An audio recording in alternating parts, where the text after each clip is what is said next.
حضرات گرامی قدر مغل اعظم ہال میں کئی برس قبل مذاکرہ ہوا تھا جس میں شیعہ علماء بھی موجود تھے اور میں بھی موجود تھا، پنجاب یونیورسٹی کے اسٹوڈنٹ بھی موجود تھے۔ شیعہ عالم سے پوچھا گیا کہ آپ کی دین سمجھنے کا، دین کے فہم کا کیا طریقہ کار ہے؟ انہوں نے کہا حضرت رسول اللہ کے گھرانے کی گواہی ہم مانتے ہیں، گھرانے کی گواہی افضل ہوتی ہے یاروں کے مقابلے میں، اس لیے ہماری بات زیادہ ویلیویبل ہے۔ جب انہوں نے یہ بات کی تو اس موقع کے بعد اسٹوڈنٹ نے کلیپ کیا، ان کی بات اسٹوڈنٹس کو اپیل کی۔ اب میری باری آئی، میں نے کہا انسان کی زندگی کے حصے دو ہیں، ایک حصہ وہ ہے جو اپنے گھر والوں کے سامنے گزارتا ہے، وہاں پر گھر والوں کی گواہی حجت ہے، اور ایک حصہ وہ ہے جو انسان گھر سے باہر گزارتا ہے جس میں یاروں کی گواہی حجت ہے۔ اس لیے اہل سنت کا طریقہ اعلیٰ ہے، ہم گھر والوں کی گواہی بھی مانتے ہیں اور یاروں کی گواہی بھی مانتے ہیں۔ حضرت رسول اللہ کی سیرت کے مکمل پکچر کو دیکھنے کے لیے اور آپ کے سراپا مبارک کو دیکھنے کے لیے اور آپ کے امامہ مبارک کو دیکھنے کے لیے اور آپ کی ردائے مبارک کو دیکھنے کے لیے اور آپ کی کملی مبارک کو دیکھنے کے لیے اور آپ کے نالین شریفین کو دیکھنے کے لیے اور آپ کی چال مقدس کو دیکھنے کے لیے اور آپ کے کھانا پینے کے انداز کو دیکھنے کے لیے اور آپ کے فیصلوں اور آپ کی قضا کو دیکھنے کے لیے اور آپ کی نیزے اور آپ کے تلوار کو دیکھنے کے لیے، تیر اور آپ کے جوہر اور آپ کی بہادری کو دیکھنے کے لیے اور آپ کی حکمرانی اور آپ کی سیرت کے سنہرے نقوش کو دیکھنے کے لیے اور آپ کے سراپے کے اجلے وجود کو دیکھنے کے لیے حضرات گرامی قدر میں کبھی صدیق کی آنکھ سے دیکھوں گا، میں کبھی فاروق کی آنکھ سے دیکھوں گا، میں کبھی عثمان کی آنکھ سے دیکھوں گا، کبھی علی المرتضیٰ کی آنکھ سے دیکھوں گا، کبھی ابو ہریرہ کی آنکھ سے دیکھوں گا، کبھی انس بن مالک کی آنکھ سے دیکھوں گا، کبھی ابو سعید الخدری کی آنکھ سے دیکھوں گا، کبھی عبداللہ ابن عمر کی آنکھ سے دیکھوں گا، کبھی عائشہ و حفصہ کی آنکھ سے دیکھوں گا، کبھی ام سلمہ اور ام حبیبہ کی آنکھ سے دیکھوں گا، کبھی حسنین کریمین کی آنکھ سے دیکھوں گا، کبھی معاویہ بن ابی سفیان کی آنکھ سے دیکھوں گا۔ ان آنکھوں کو دیکھنے کے بعد حضرت رسول اللہ کی سیرت کا جو مکمل نقشہ میرے سامنے آئے گا، میرے سامنے کوئی چیز اوجل نہیں رہے گی، میرے سامنے کوئی چیز مخفی نہیں رہے گی۔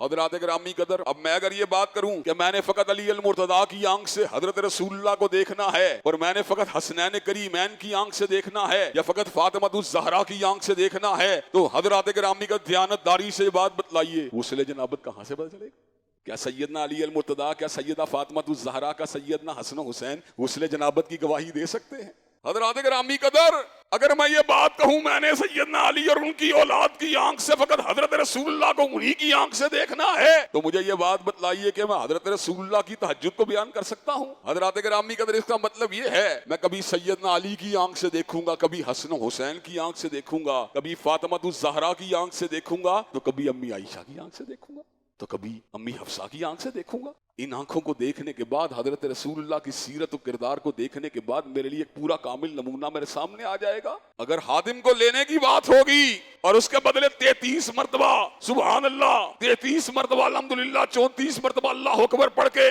خادم کی کفایت کی بات ہوگی تو پھر فاطمہ الزہرا کی گواہی معتبر ہوگی، اور غار سور میں سام کے ڈسنے کی بات ہوگی تو سیدنا صدیق کی گواہی معتبر ہوگی۔ حضرات گرامی قدر حضرت رسول اللہ کو دیکھنے کے لیے مجھے ان آنکھوں کی ضرورت ہے، اور یہی وجہ ہے مشاجرات صحابہ کے باوجود بھی اور صحابہ کرام رضوان اللہ علیہ مجمعین کے درمیان جو سیاسی، انفرادی اور دیگر معاملات کے اوپر آپس میں حضرت عثمان کے قصاص کے اوپر، سیاست کی، اسلامی سیاست کی تعبیر کے اوپر جو اختلافات ہوئے، ان اختلافات کے باوجود بھی حضرات گرامی قدر کوئی محدث ایسا نہیں جس نے سیدنا علی المرتضیٰ سے اگر روایت دی ہے تو معاویہ بن ابی سفیان سے روایت نہ لی ہو۔ معاویہ بن ابی سفیان کو سیدنا علی کی عظمت کا مقابلہ تو نہیں کر سکتے، وہ سیدنا علی کی رفت کا مقابلہ تو نہیں کر سکتے، جو سیدنا علی المرتضیٰ کے مقام جلیلہ اور مقام عظیمہ کا مقابلہ تو نہیں کر سکتے، لیکن پھر بھی جن آنکھوں نے حضرت رسول اللہ کے کسی منظر کو دیکھا ہے اس منظر کو تو تاریخ اور حدیث سے باہر نہیں نکالا جا سکتا۔ یہی وجہ ہے کہ ہر صحابی رسول صلی اللہ علیہ وسلم سے روایات لی گئی